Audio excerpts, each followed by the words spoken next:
physicality is always a limitation, isn't it? You can stretch it. But there is a limitation for physical body. Physical means limit, isn't it? Because the basis of physicality is a limited boundary, isn't it so? Only because there is a limited boundary, you can call this physical. If you take away a defined boundary that a physical form has, there is no such thing as physicality. That which is boundless is not physical, isn't it? So is there a boundary? Definitely there is. Nature has set up substantial limitations upon you, but what I am talking about is you are inventing new limitations. This is not necessary. As it is, nature has set up enough limitations upon you. You don't have to invent new limitations and make yourself much smaller than what you are. A human being is… Generally there's so much talk about God and heaven and nonsense, mainly because human beings have not realized the immensity of what it means to be human. That is the main problem. If you are experiencing the immensity of what it means to be human, you wouldn't be talking so much about other things. This is a grand thing by itself. He makes a fish into a human being over the afternoon. Is it not a grand thing? But he is doing it unconsciously. If he can consciously convert a fish into a human being, it is a phenomena, isn't it? Isn't it so? It is an impossible phenomena which all of you are performing, but unconsciously. So how much of you has entered into your consciousness? That's a question. If you look at it, actually not even 1% of who you are has entered into your consciousness right now. If a few more percentage points enter, suddenly everything that you do looks like superhuman. Now, people around me every day witness things which they can't believe. So people keep on saying, Sadhguru, are you superhuman? Are you a human being? I keep reminding them, this is not about being superhuman. This is about realizing being human is super.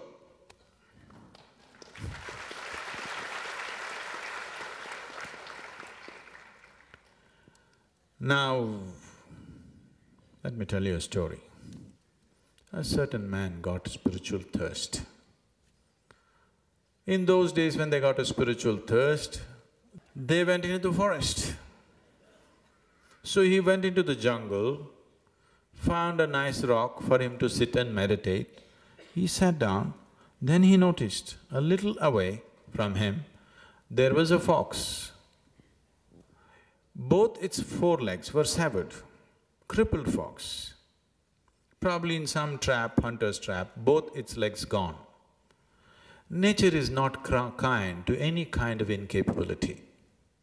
This taking care of incapable people is essentially a human… it's a human society trait. In nature, if you're not capable of earning your own food, you're done. So here, there is a fox without both its forelegs, but looking healthy and well-fed. He noticed this and he thought, how is this fox managing without legs? Then he sat down, he has to do his meditation. He started. Went on for some time. As the evening came, he heard the growl of a lion. The moment he heard, went away and he ran up a tree and sat down. He forgot about the meditation. Then the lion came with a piece of meat in its mouth, came and dropped it in front of the crippled fox. And the fox ate this meat and the lion went away. This man thought, oh, this is a divine message.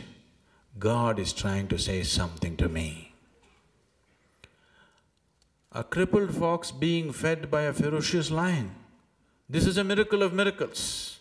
God is sending a message to me. What's the message? What's the message? What's the message? He completely forgot about his meditation and started thinking, what is the message? Then he arrived at his own message. He said, oh, God is trying to tell me, In this miraculous forest, even a crippled fox is being fed by a ferocious lion. When this is so, you fool, you on the spiritual path, what are you thinking about food? Just sit there, it will anyway come to you.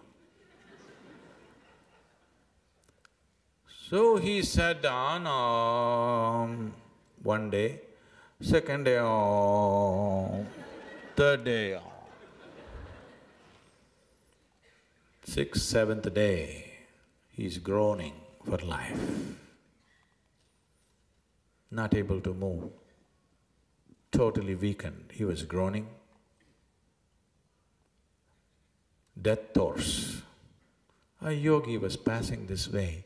He heard these noises, he came up to him and asked, "What happened to you? Why are you like this?"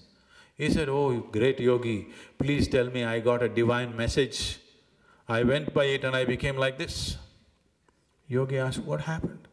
He said, "Here, look at that fox, look at him, he is well fed. Every day, this lion comes with a piece of meat and it feeds him. Don't you think this is a divine message? Please tell me, is this a divine message?" The yogi said, "For sure, this is a divine message. But why did you choose to imitate a crippled fox rather than a generous lion?"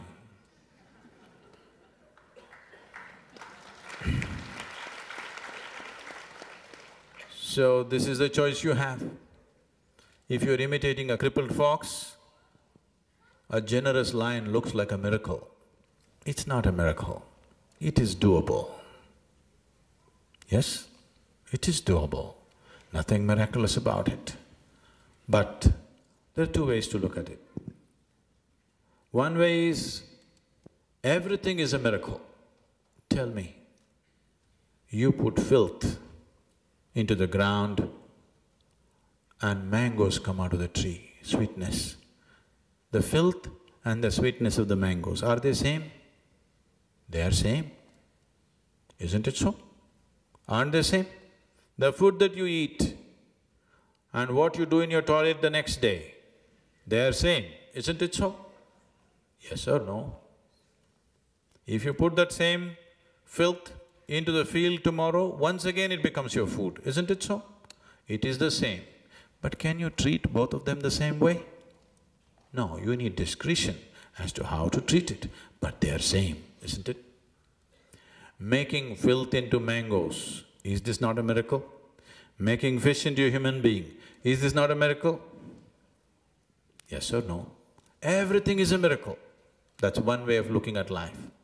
Another way of looking at life is, nothing is a miracle. Everything is happening between cause and effect. If you are short-sighted enough not to be able to see the cause, you're only seeing the effect, then it is like this. If you're able to see both the cause and the effect, everything is explainable, everything is repeatable, everything is possible to make it happen. Now I am talking about a technology to make you into a miracle. But this is not a miracle. All technologies look like miracle, isn't it? Suppose you know nothing about electricity and the hall is dark right now and I tell you, you just watch it now, I will just touch this part of the wall and the hall will be flooded with light. And if I do it, wow, you will bow down to me. Yes or no? Anything that you do not understand is a miracle for you, isn't it? Yes? Anything that you are unable to grasp is a miracle for you. Now I'm going to pull out something from my pocket, just a combination of plastic and metal. I'm going to do this and talk to somebody in India or America or where you want. Is this a miracle or not? The problem is all of you have it, this is the problem. Only if I had it, you know, if I had a cell phone 1,000 years ago, I would have become God himself. The damn thing came to me too late. If I had a light bulb 1,000 years ago, I could have become a god. The damn thing came too late. Technologies never come in time, you know. Anything that you do not understand is a miracle for you. And at the same time, is there any one thing that you truly understand? I want you to look at this. Do you understand this flower? Fully. Do you? You may have studied botany for 10,000 years, but do you understand this flower fully? Do you understand a single atom in this existence? Do you? No. So everything is a miracle. If you look deep enough, everything is miraculous. On one level, everything is explainable. On another level, everything is miraculous. That's the beauty of life. If you have the necessary reason and the necessary sense of wonder and inquiry in you, you can know it all and still wonder about it, because you can study this flower for the rest of your life and still wonder about it. That's the beauty of existence, isn't it? Or you can be a fool who'll draw conclusions about this flower and believe you know it.